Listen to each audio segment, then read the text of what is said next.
Hello दोस्तों, welcome to my channel Kushmanda Punnakar में आप सभी का स्वागत है। आज हम लोग पढ़ेंगे BNSS की इम्पोर्टेंट धाराएं जो हैं, जो यूपीएससी में पूछे जाने की प्रबल संभावना है। आज उनको हम डिस्कस करेंगे। हमारे पास 1 से लेकर 7 तक धाराएं इम्पोर्टेंट धाराएं हैं, उनको हम डिस्कस करेंगे। ठीक है, इम्पोर्टेंट जितनी धाराएँ सारी इम्पोर्टेंट हैं।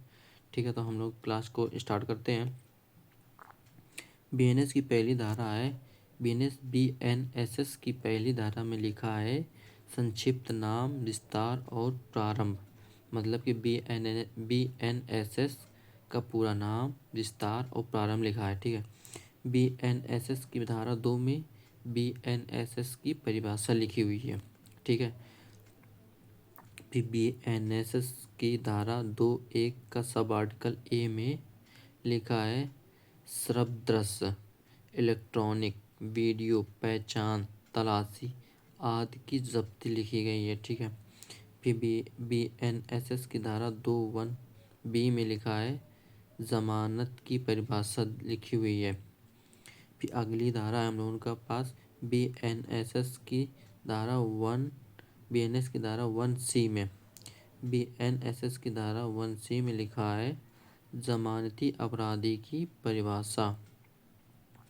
फिर BNSS की धारा 2.1 सब आर्टिकल डी में लिखा है जमानत बांड की परिभाषा। जमानत बांड की परिभाषा लिखी हुई है। ठीक है, फिर अगला आर्टिकल है, धारा है 2.1 में 2.1 में लिखा है बांड की परिभाषा। ठीक है, फिर अगली धारा है 2.1H में लिखा है, धारा 2.1H में लिखी है शिकायत की परिभाषा। ठीक है, फिर अगली धारा है 2.1I में लिखा है इलेक्ट्रॉनिक संचार की परिभाषा। अगली धारा है 2.1IJ में लिखा है उच्च न्यायालय से तात्पर्य।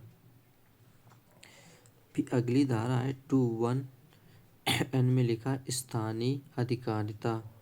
फिर अगली धारा है 2.10 में आसंज्ञेय अपराध दिया गया है। फिर अगली धारा है BNSS की 2.1S में स्थान में घर, भवन, तंबू, वाहन, जलयान आदि शामिल किए गए हैं।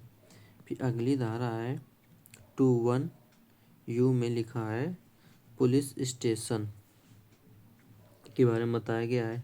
फिर अगली धारा है हम लोगों की 2.1Y में लिखी है पीड़ित, मतलब कि पीड़ित के बारे में बताया गया है।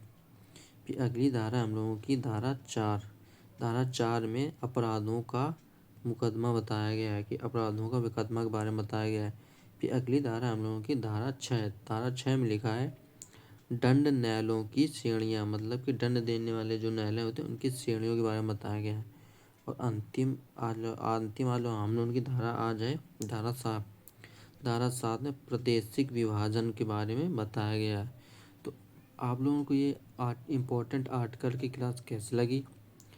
अच्छी लगी हो आप लोगों की क्लास तो क्लास को लाइक करें, कमेंट करें और शेयर करें।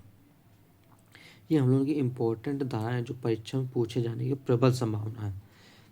ठीक है, तो क्लास अच्छी लगी हो तो धन्यवाद। जय हिंद, जय भारत, श्री राधे राधे।